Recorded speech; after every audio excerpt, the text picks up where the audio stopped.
నామమే అమృతం, శ్రీరామ కీర్తనం సుకృతం. ఈ రామచంద్రుడే లోకరక్షయని అంతరాత్మ పలికే.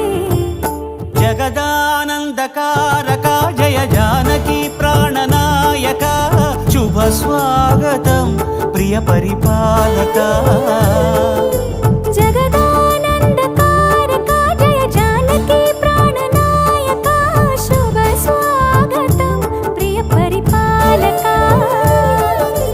మంగళకరమౌ నీరాక, ధర్మానికి వేదిక అవుగాక, మా జీవనమే ఇక పావనమౌగాక. నీ పాలన శ్రీకరమౌగాక, సుఖ శాంతులు సంపదలిడుగాక, నీ రాజ్యము ప్రేమ సుధామయమౌగాక.